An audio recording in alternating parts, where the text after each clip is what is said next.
And our first speaker is going to be Aaron Young, talking about future deep wide Roman surveys for galaxy formation. So go ahead, Aaron. Thank you, Adam. Hi, everyone. My name is Aaron Young. I'm now at the Space Telescope as a Giacconi Fellow. I want to thank the organizers and the SOC for this amazing conference and for the nice allocation for 30 minutes so I can tell you all about, what did I say? Science cases motivating a future deep wide Roman survey for galaxy formation and evolution. I have no recollection what I was thinking when I came up with that title back a few months back. So the truth is, this is what I'm trying to talk about. We need a Roman ultra-deep field. Okay, so I know I'm talking to a really wide audience here, from exoplanet people to cosmologists. So I'm trying to be not as technical, but just like a storytelling reason, try to remind ourselves why deep fields are amazing. So let's start somewhere. This is the first deep field done in space with Hubble in 1995. Back then, it was a bold idea. I heard. I was little. That you point a telescope into a blank piece of the sky, and you do a really long exposure and try to figure out what comes out. So that's a big leap of faith at the time, but now we sort of take this for granted. Deep fields, lots of galaxies, great.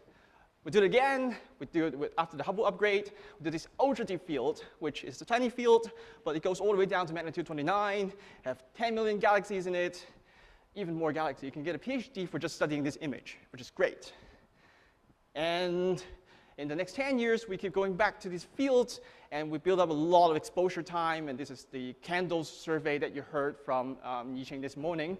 Lots of science was enabled by these wide galaxy surveys. It covered, well, it spent so much time. It took Hubble 902 orbits. And it is a multi-cycle program, and it reaches magnitude of 26.5. Some places are deeper, some places are a little shallower, but covering a total of about 800 square arc minutes. So deep fields are amazing. It enabled a lot of science. And you saw the clip from yesterday's talk that with JWST, this is the moment that kind of transformed deep field. It cuts down observing time from days down to hours, and we're yet still able to reach depth even deeper than JWST. So this is the Webb's first deep field. That's the thing that I've been an evangelist since a grad student, to go around and talk about how great JWST is while it's still on the ground. And then being able to see this for the first time, along with all of you, it changed my mind. It changed my mind and life. So there are even more galaxies with just tens of hours. We're going deeper than Hubble ever did. So, but that was just the beginning of it, as I told people when their minds were blown when I do public talks. That was the first deep field, and we have many more to come. So this is the NGD program. This is the deepest deep field among all selected programs so far. So it's awarded 122 hours, and it's going to do this very, very long exposure on the Hubble Ultra Deep Field parallel 2 field. And we go even deeper. We're reaching magnitude of 30, 31. It really depends. So we're still working on it, but we're going deeper and deeper over the years. Now, the Candle legacy field has a lot of legacy value in it. It has been over and over again with Hubble, with Spitzer, with other instruments from space, from ground. And a lot of programs are revisiting this field with JWST, going deeper, leveraging the existing data, but also adding new valuable data to it. So it enabled lots of science, even though these fields are not as big as the cosmological fields. So on the right, there's these coverage maps so far. The paper is submitted last week, and it kind of highlights just on these 5 candles fields plus April 2744, what has been done so far, what's the exposure time, and what magnitude it has reached. So deep fields. Deep fields enable a lot of science. With JWST, within the first 3 months, our teams are able to study the evolution of galaxy morphology from redshift 3 to 9. We're able to see bars in nearby galaxies in mid-infrared, which is not possible with any of the previous mid-infrared telescopes with their spatial resolution. There are also lots of AGN host galaxies. This is something that we kind of realized very early on, that almost every galaxy we see in the early universe has an AGN component to it. And of course, many of these extremely distant galaxies, the one that's shown here is the Macy's galaxy, which is very distant, the most distant at the time we found it, but soon the record kept getting beaten over and over again, and I can't keep track with that anymore, but lots of galaxies at redshift 10 and above, and JWST is showing us their existence for the first time. Within the first year, we see a lot of these little green monsters, more AGN getting discovered, and also we try to slowly understand their spectroscopic properties as we get spectroscopic follow-up with it. And we found an accreting black hole out at redshift 8.7. It was the most distant accreting black hole at the time we found it, and then the record got beaten like within a couple of weeks. So amazing times. It's just a little stressful. And also we found Milky Way-like bar galaxy at redshift 3, which is very early for this kind of galaxy to exist, at least from what we know at the time. And of course, we also saw weird stuff with galaxy morphology or shapes in the early universe with these controversy, galaxies going bananas paper. Galaxies might not be disks in the early universe. They could be prolate or pickles. So more follow-up is needed. So just some more science case that comes out of a deep field. Well, MIRI can detect H alpha and O3 at redshift 12.33, which is very distant. And these lines are bright and useful to help us understand the physical properties of these galaxies. But also, we are able to now have a more holistic survey for the AGN population from redshift 4 and beyond, just to see how they evolve over time, and then a spatially resolved map for where star formation happened through looking at a resolved H alpha map. And of course, with NGD, we can go and make luminosity functions out to redshift 12. So deep fields, tiny fields, lots of people looking at it. These are amazing. These are like the best box of chocolate. Everyone has something you want in it. So lots of people study them. Everyone gets something different out of it, which is nice. Now, deep field has been around for a long time, we know. But why should Roman do a deep field? Right? It can go to any instrument and help them do a deep field, but Roman is different. So I created these simulations of a Roman field back then and tried to illustrate one point. If we do a deep field with a Hubble ultra deep field size exposure, these little carved boxes there, inevitably we will land on a place that is not at a typical cosmic density. If we're lucky, we get into overdensity. If we're not lucky, we get to underdensity. But bottom line is, even though we don't know the big picture. We don't know where we are at. So with Roman, the field just open up, and you get this panoramic view of the whole galaxy population with their large-scale structure, with their environment. And you can now see the whole picture clearly. Like, where are my galaxies sitting at? Is my field overdense or underdense? How many of these fields are there out there? Like, how clusters are things? So just to also put the Roman little footprints there. So like Julie mentioned on the first day, for a Roman to complete a survey of 2 square degree in a field like this, it will take Roman about a century, 85 years. Not Roman, Hubble, 85 years. And then for Roman, it will be able to be done in just a couple of months, which is nice, doable, doesn't break the bank. And before I go there, let me just pause and say this is storytelling. I was privileged to grow up in a world with Hubble in the sky and get into the career of doing galaxy evolution with candles is already done. So these deep fields were kind of handed to me as textbook. They are written, they're done. I learned these things.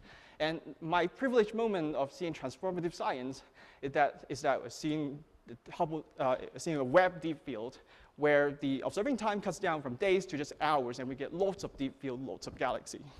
Now, there are kids who were born into this world with Webb in the sky, or doing galaxy evolution, seeing Webb images. Those are inspiring, which is great. And for astronomers in their generation, the transformative moment would be to see a deep field that goes from square arc minutes deep fields to square degree deep fields. Now, that's the difference Roman is going to make. Only Roman can do it, no one else.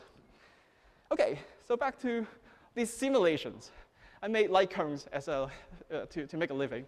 So I created 5 of these light cones with galaxies arranged from redshift 0 to 10, And it kind of mimics the way we see the universe with this natural redshift gradient, and you can flatten it on the field. So I made 5 of them, 2 square degree each, 25 million galaxies in total, resolved down to galaxies of MUV to -16. And that's just a graphic illustration of what the universe would look like from redshift, I think, 10, 8, and 6, maybe. So these physical models come out of a series of work that I started when I was a grad student. It's called Semi-Analytic Forecast for JWST, which I use semi-analytic models to make predictions for JWST surveys. And then at the end, this is a final episode, I sort of expanded that to also serve the Roman community. So semi-analytic models are great, because you heard I say there are 25 million galaxies in this light cone. We can't quite do that with hydrodynamic simulations. It's just too expensive, too many things to track, and too much data to handle. So with SAM, we took a bare-bone approach to model all the physical processes, but not track the particles, mass, grids, and everything. So what we do is we take dark matter halos from existing dark matter-only simulations. We build a merger trees, we resolve their progenitor halos, and then we track as many physical processes, baryonic processes, as we can, that we know that they have leading effects on shaping galaxy evolution. So starting from a dark matter halo, we track the amount of hot gas, kind of like a bathtub of hot gas, and then we track how much of those are cooled into the tub of cold gas. And from there, we track how much stars are formed out of that cold gas. And from there, we get the full star formation history, which we can couple with stellar population synthesis to get their full SED, and we also get photometry.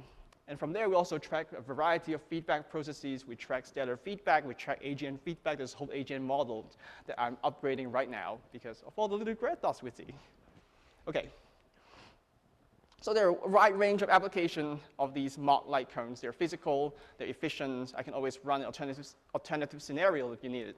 So on Monday, you heard from Rashida that this can be used to forward model into a light intensity mapping Mach field with instrument effects, with all the noises. And you can cross-correlate that with galaxy maps that are made with the same model to practice cross-correlation and develop a pipeline.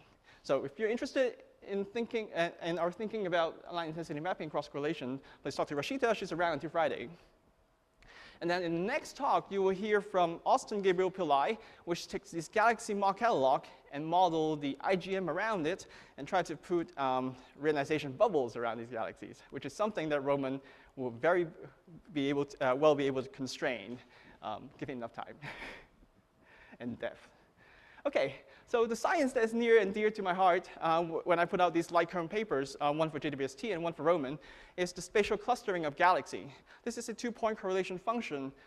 For those of you not familiar with this, it is a tool to characterize the spatial clustering of galaxies across different length scales. So the x-axis gives you the separations of any 2 pairs you can find in the field, and the y-axis gives you a measurement of how clustered they are in excess to random distribution. If everything is just random, you get a flat line lining at 0. So everything above 0 just tells you how much more clustered they are. So smaller separation, the more clustered things are. And larger separation, things are less clusters.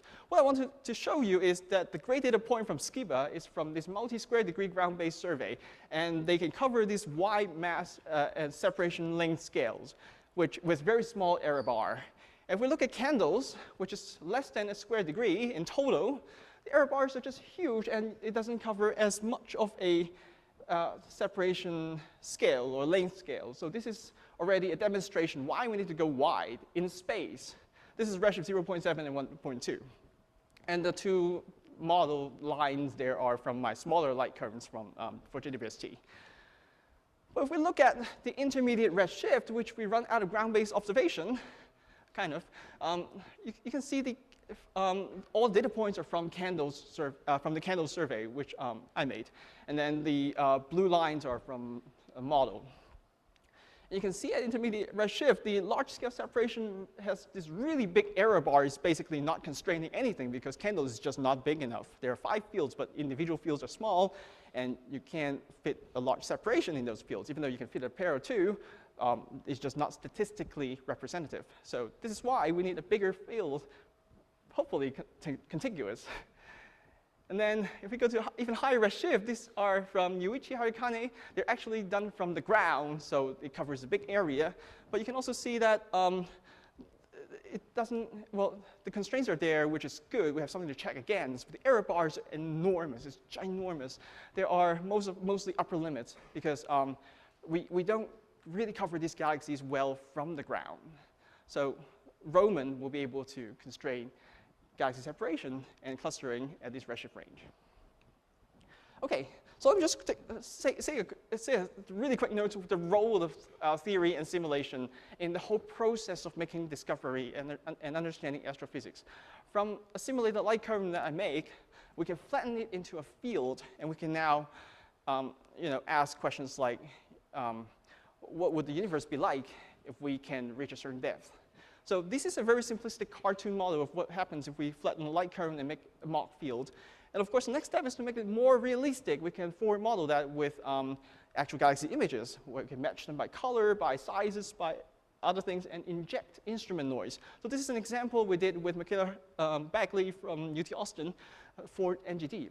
This is actual work that we did in the planning of NGDeep to demonstrate how it would work and how much deeper it would go compared to Sears exposure time. And we can use this to practice data reduction as well. So this is like a really useful exercise. And from there, we can plan a really good survey. For a survey like Sears, it is a really well choreographed survey. It exhausts many parallel modes, trying to put all the instruments we can with a specific roll angle onto the EGS strip. So it's on there, so everyone gets something they want. They get most spots get at least 2 instrument coverage, on the strip. So we can do this kind of planning and also evaluate the outcome. What survey strategy will give us the best outcome, best number of sources versus the variety of sources, that sort of thing. And from there, the real observations tell us that we're all wrong. For theorists, that's the fun part, right? Being right is nice, but being wrong gives me more work to do. Either way, it keeps me in the field. So it completes the circle, and now we have new theory that makes more new light currents, so I can serve the Roman community better. Just in 5 years, the Roman community can tell me how wrong I am. I'll be here joking about that again. So that's the circle. Let's go back to the Hubble ultra deep field. I've told you how great deep fields are and why I wanted a deep field, and you should too. But when we put the Roman, let's say Roman ultra deep field, Hubble ultra deep field next to the Roman footprint, you can see that field with 10,000 galaxies is tiny. It's tiny compared to the size of the moon, compared to the size of Andromeda, and it's tiny compared to just a single Roman footprint. Now, a single Roman footprint is the size of all the candle fields combined. All of them. Just do one long exposure, one pointing, and you're done. Of course, we can go bigger than that. So let me just quickly show you. This is the same 2-point correlation function that I showed earlier, the power of Roman. So this Mach field can fit roughly 8 Roman pointing. This is a cartoon. This is not how we survey the field. I don't know anything about dithering. So just take it with a grain of salt. But if we try to compute the 2-point correlation function in a field of the size of Hubble ultra deep field to the upper left corner of the right plot, you can see that if I do 100 random draw out of this light cone, the gray lines are all over the place. You can't do it. It's a demonstration. You can't do it. The fields are too small. You don't get any large scale separation. You get all sorts of field-to-field variance in a small, tiny field. So if we go a little bigger, like 100 square arc minutes, that's roughly the size of a typical JWST deep field. Are we getting any better? Slightly. I mean, 10 arc minutes squared to 100 is like 10 times bigger. But you can still see the error bars are huge. Like the error bars are there. I don't know. But if we go all the way down to a single Roman pointing, you can see it's clearly nicer. Things converge, and we can put some robust constraint on the clustering of galaxies out to redshift 4.5 to 4.5. And this is for galaxies down to magnitude of 28.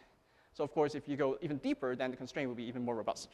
And if we do 8 Roman pointings, which I ran out of field, so they converge because I don't have as many random draw as I used to. But you can see they converge even better than a single Roman pointing. So the idea is a single pointing is probably not enough to constrain galaxy clustering, and we kind of need to go to really multi-square degree, hopefully 10, but 2 is probably fine. And I wrote this white paper trying to advocate for a wedding cake style deep field. When I wrote this, I thought I was advocating for a wedding cake of deep fields. But in hindsight, I think these are actually 3 good candidates for the deep component in the wide area survey. So what I'm trying to say here is using the light cones, we're able to say things like, if we go down to magnitude 26.2, and then your galaxy statistic will be robust in a field of 22 square degree out to redshift 7. So 10,000 galaxies is what I consider robust. If we can go all the way down to 29, kind of matching Hubble ultra deep field, then the statistics will be robust even for a 2 square degree field. And you can go all the way out, do this all the way out to redshift 9.5. So still a trade space problem. How wide do we go? How deep do we go? What science do we enable if we go that deep? And of course, what science do we disable if we choose to do that? OK, so I have a simulator. These light curves are made public. If you're interested in using it to serve your science case for Roman, you can always easily access them through the FLET Hub, hosted by the Flatiron Institute, the Center for Computational Astrophysics. And okay, you can always email me, and I will set you up to use them. So just reach out. It's really easy. The interface allows you to make plots, to interact with the data before downloading it. So it's quite nice for a student project as well. So give it a try. So in the last few minutes, I want to recap a few ideas from the community. As working as part of the wide area survey definition committee, I have the privilege to actually sit down and drill through some of these white paper to understand what the community wants, so we can work it into our plans. So here's one case from the Subaru team, or the Subaru community, which they demonstrate that they were able to use the Hyper Supreme Cam to separate quiescent galaxies, or red galaxies versus blue galaxies, and with their wide field of view, they can study these galaxies and their effect from the environment, kind of like what Yichang told us this morning. Now, if Roman can go all the way down to 26.9 and overlapping with some of these Subaru deep fields to leverage the existing narrowband and medium band images, then they can do the same thing out to higher redshift, like redshift 4-ish. So that's one good motivation to actually overlap with the Subaru field, what can be done in higher redshift. Here's another one that advocating for a really deep Grissom exposure. So 10 to the minus 17 is just a factor of 10 higher than what we heard this morning. And to cover 10 to 20 square degree, and would yield about 100K H alpha emitting sources per square degree, all the way out to redshift, and you get sources all the way out to redshift 6. So this is key to study emission line galaxies and reionization. So important things to think about. Roman also has great spectroscopic capability. And this is, I'm not going to tell you how much time they need to get this done, but just an idea. So if you do a really long exposure with Roman, you can actually get dropouts in these bands. This is from Yuichi Harikane. So if you do a really deep exposure on F129, 158, 184, and 213, you can get dropouts for redshift 11, 13, 15. So it's an idea. It will take a long time, but can be done. So the take-home message here really is the field is for a big community. It's something for everyone. It will unlock a whole lot of science, and we should just do it. All right, thank you so much.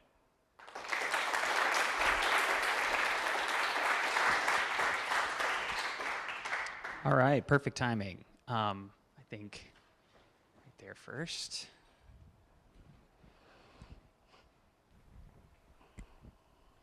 What's your opinion on the timing of doing a deep field? Is it better to wait until we see initial observations from, you know, the medium deep field from the supernova survey, or just whatever we see in the first year, or is there an advantage to, you know, knowing what we're going to do earlier?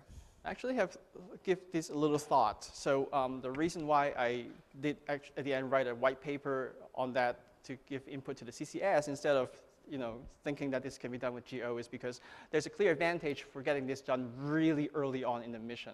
Like I have to specify, it's not just really, well, I guess I'm grateful whenever, at the end we have a deep field. But if this is done really early on in the mission, it can guide future GO.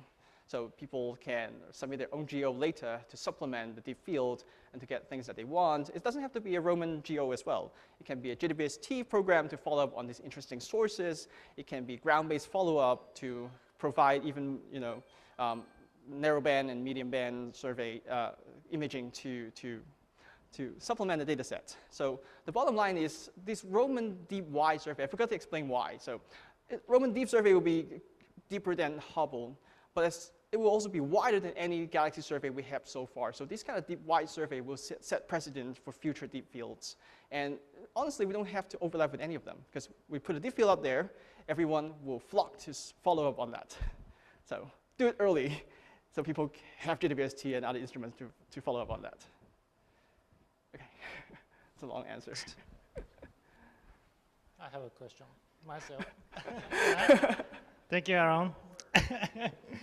Thank you for talking about the real high redshift universe finally. So my question is, with the completion of Roman core surveys, will we get enough volume that we can identify all kinds of rare galaxy populations and quasars at this high redshift? Or do you see there's always a kind of need of, some kind of random pointing, random sightline observation that can sample the universe more and more? So I would like to hear your thought. I want Roman to just do deep field for all his time.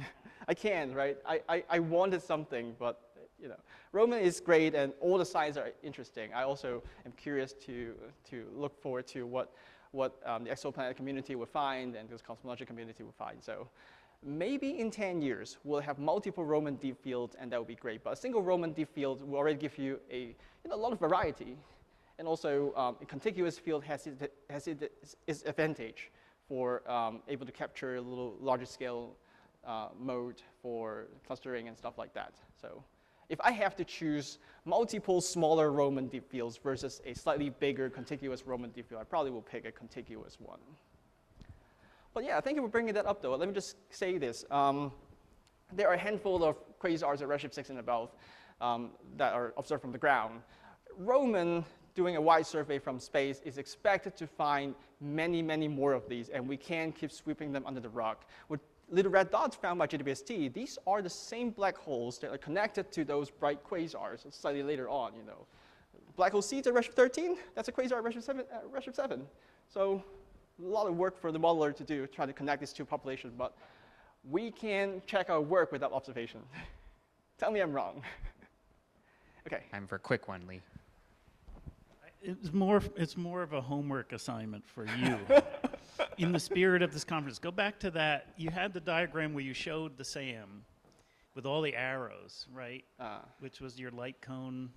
Isn't that's all the stuff that goes into your, it was early. The smaller ones, this one. It's the slide that looked, no, the one with all the arrows that shows the physics that goes into that one. Generating the, yes, that one. So I think it would be good. So when people see a diagram like this, they do not know where the uncertainties are. These are all the steps that you have to make that beautiful light cone, which you're going to test with Roman. Be good to go back to this, to identify the really uncertain places and to highlight the places where Roman, if you did the deep field, will really solidify some of these assumptions in here, which are many, many that go into making the light cone. It's this kind of thing that you're thinking in the back of your head, but it would be good as a sort of outcome of this kind of conference. It's perfect for this, to sort of identify those places where you will really advance these arrows and be able to make a better light cone. We'll do just that. Thank you. Right, I guess. Let's thank Aaron again.